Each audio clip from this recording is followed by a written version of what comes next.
Falei, quero ir pra Santa Cruz, pra Coelho Neto. Quero ir pro Rio de Janeiro, pra Coelho Neto. Ele falou, então vamos, eu vou te levar. Mas ele foi no meio do caminho, ele falou, tu sabe o que tu tem que fazer, né, durante a viagem. Aí eu, inocente ainda, não tinha muita mentalidade do mundo. Falei, o que eu devo fazer? Foi onde ele me mostrou o que eu tinha que fazer e o que eu tive que fiz o que eu tinha que fazer pra poder chegar onde eu tô hoje. Fui... E ele me deixou em Coelho Neto. Mas dali não acabou não. Dali foi quando eu conheci também. Me tornei um homossexual. Virei travesti. Fiz meu programa por querer. Comecei a ganhar meu dinheiro. Comecei a conhecer o mundo. Aí fui morar. Vim morar aqui onde eu moro, no Morro do Costa Barros, na favela Pedreira. Aluguei uma casa onde morava só travestis. Uns 5 travestis. Comecei a usar drogas, entorpecente. Comecei a fumar maconha. Amigos me mostraram o que era cigarro. Comecei a fumar maconha. Comecei a ter relações com homens casados, com meninos não muito novos, que eu não gostava na época. Mas eu vim conhecendo o mundo, a qual falsos amigos me levaram até ser preso. Eu fui por guardar coisas que não era minha, a qual também fui quase abusado por polícias, mas graças a Deus teve um que Deus enviou um anjo para me proteger naquele lugar, e aquele homem teve noção do que ele estava fazendo. Eu falei, se ele fizesse aquilo eu poderia morrer, hoje em dia eu não estaria aqui, mas Deus usou aquele homem não pode ir embora, fez uma lista onde que a gente foi embora. Passou-se os tempos. Aí, devido a esse dia, eu não pude mais voltar pra onde eu moro. Tive que ir embora daqui, da favela de Costa Barros. Fui morar em Bom Sucesso, a qual eu ganhei minha primeira madrinha travesti. Tipo assim, um homossexual, pra ser lançado no mundo da prostituição, ele tem que ter uma pessoa que o jogue naquele local pra não ser pago um imposto grande. Então eu conheci esse jovem, Ronaldo, onde ele me deu meu primeiro cabelo humano, minha primeira roupa de mulher, meu primeiro tamanco, onde me fez minha primeira máscara. Me lançou na Quinta da Boa Vista, onde eu trabalhei por programa há 2 anos. Dali eu conheci o que era roubo, o que era drogas fortes, o que era entorpecentes pesados, o que era assalto à mão armada, o que era apanhar de polícia. Conheci o que o mundo diz que é bom, que ele oferece. Deus nos oferece um mundo de paz, harmonia e amor. E o caminho para ele, né? Porque sem Jesus é o caminho para Deus. E se a gente não seguir a palavra de Jesus, a gente não chega até Deus. Só que aí o mundo é diferente. Um amigo é o caminho para o mundo, e o mundo é um caminho para o abismo. Aonde que a gente seguir falsos amigos, a gente vai parar lá no abismo, onde que eu me encontrava. Conheci... Fumei, comecei a fumar, eu comecei a usar loló. Depois que eu comecei a usar loló, eu queria coisas fortes, eu não conseguia mais ficar naquela onda. Eu comecei a usar cola, tine, redutor, tudo que era pesado, mas naquilo não me fazia efeito. Vim parar no crack. Do crack eu não me contentei, comecei a cheirar pó. Aí voltei pro crack de novo, onde que eu me encontrava 1 mês atrás, num Cracolândia, aqui na favela, na comunidade de Costa Barro, onde que a missionária Fabiane vinha, sempre me trazendo a palavra, evangelizando pra mim, onde que Deus foi movendo, sabe assim, foi movendo montanhas no meu coração, que eu olhava assim pros cristãos como se fosse bicho, porque devido a coisas que aconteciam comigo, eu olhava pastores, irmãs assim. É nesse ponto que eu queria chegar.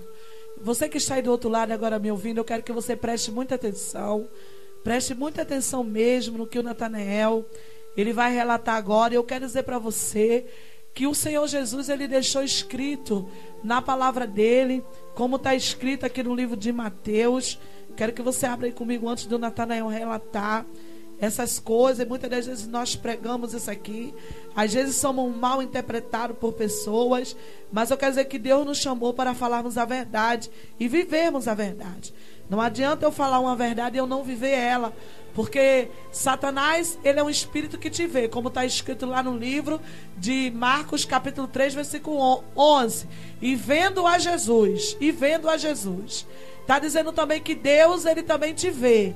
Então você é vista por Deus e você é visto pelos espíritos imundos. Eu quero dizer para você que você preste atenção ao relato do Natanael, que ele vai dizer agora, porque há muitas pessoas na igreja brincando de ser crente por causa de mau testemunho, de maus pastores, de maus membros, de maus pessoas. Essas vidas têm sido lançadas no inferno. Porque o Natanael é um que nós conseguimos, pela graça de Deus, o Senhor o resgatou e nos deu para cuidar. Mas quantos e quantos Natanael e quantas outras não têm sido lançados no inferno por causa do mau testemunho dessas pessoas?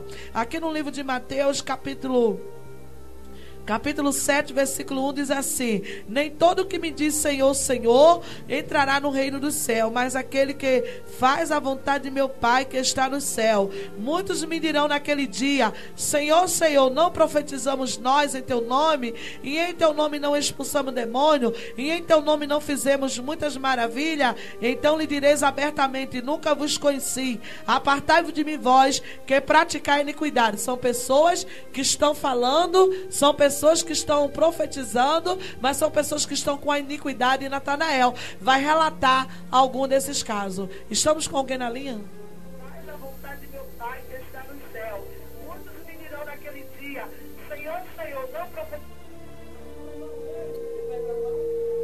Pode entrar no ar. Não fizemos muitas maravilhas.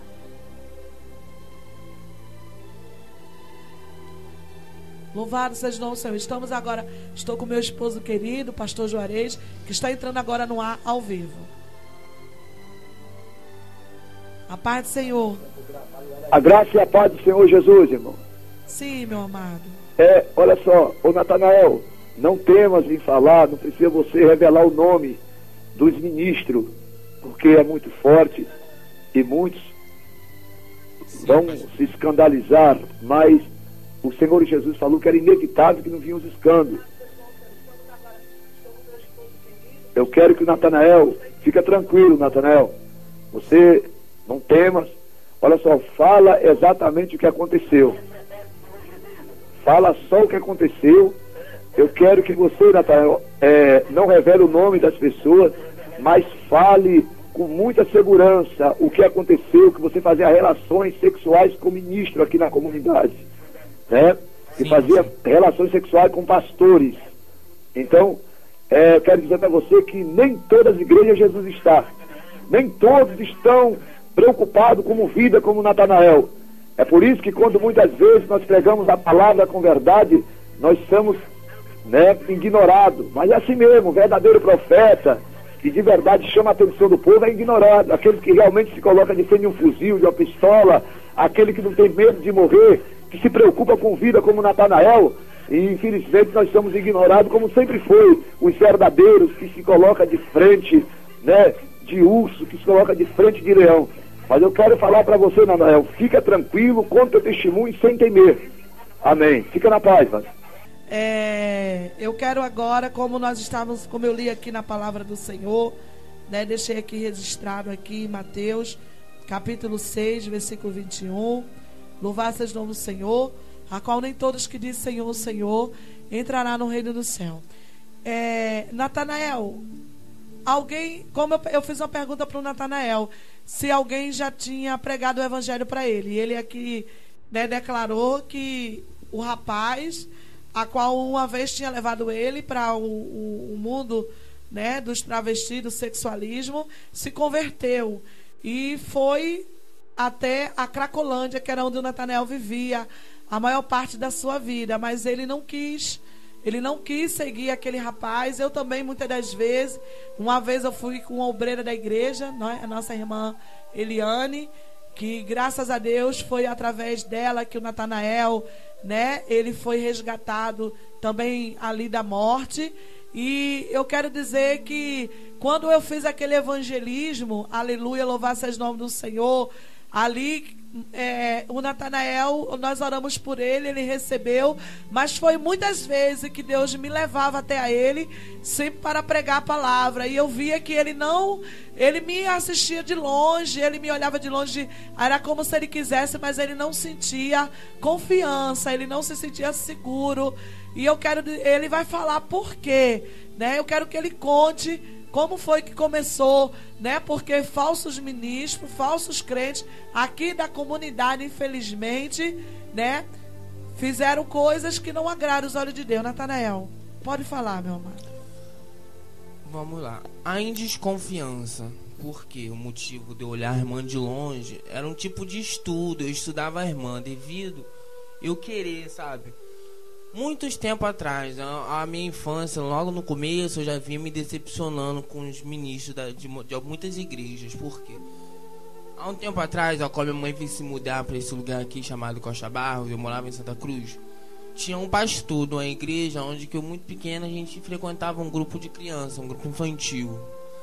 A qual minha mãe nos tirou daquela comunidade porque ela, devido a ela ter passado também de facção, esse negócio aí que a gente não tem isso no nosso coração, nossa facção é Jesus.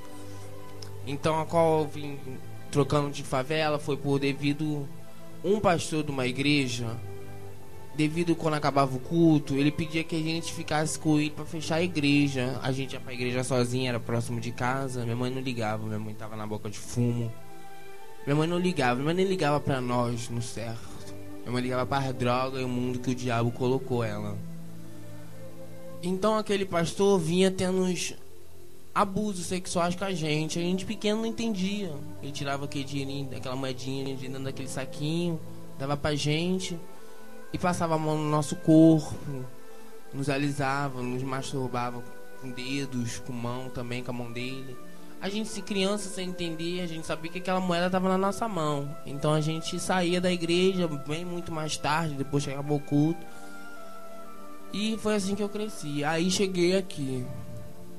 Hoje eu tenho 21 anos, mas mesmo assim a pedofilia não parou. A qual eu vinha querendo salvação, eu vinha querendo mudar de vida, sair daquele sofrimento, daquele nojo que é o mundo hoje em dia, da droga. Que eu olho assim, eu olho pra trás, eu sinto nojo do que eu sentia, do que eu passava.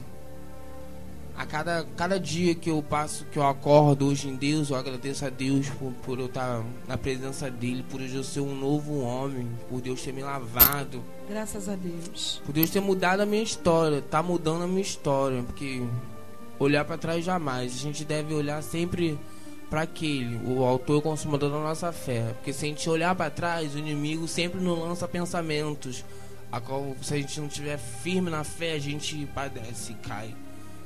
Mas aí tá, vamos lá. A qual vinha grupos de pastores para poder pregar, evangelizar naquele Cracolândia. A gente pensava que ele vinha falar de Deus mesmo. Então eu ia assim com o coração aberto para receber aquela palavra. Só que na verdade não era palavra, não era nada de Deus que ele vinha falar. Ele vinha falar sobre o pecado. Ele vinha falar era da carne, que eles queriam era isso mesmo. Então muitos falavam, vamos ali que eu vou fazer uma oração contigo. Teve um que falou assim, vamos até aqui para me orar por você. Eu tô seguindo com aquele pastor, a qual ele me levou para dentro do templo da igreja dele. Tivemos relação dentro do banheiro dele, entendeu? E ele foi e tirou R$40 do dízimo de oferta de irmãos que abrem coração e dá ali aquele dízimo, aquela oferta para casa do Senhor. E ele me pagou R$40 daquele dízimo, sabe? Tirou daquele saquinho ali, me pagou. Eu olhei e falei, Senhor, meu pai me perdoa. Não sou eu, pai, que tô fazendo isso. Eu faço fazendo o meu serviço. Você vê que o Natanael, cheio de pecado, cheio de demônio, teve mais temor do que aquele que estava representando que era representando a igreja, o ministro, o pastor da igreja. Continua, Natanael. Aí tá, eu peguei aquele dinheiro, mas com a dor no coração, porque eu sabia que eu não conhecia Jesus. Eu conhecia Jesus do meu jeito. Eu nunca fiquei firme na palavra, eu nunca li Bíblia assim como hoje em dia, não. Meu pastor é uma Bíblia manual. Ele é uma Bíblia, assim, ambulante. Ele anda com a palavra na mente. Ele não se tá... Por isso que eu agradeço a Deus por estar hoje com o meu pastor, a qual o homem que eu peguei a confiança em Deus, porque... Aí, vamos lá.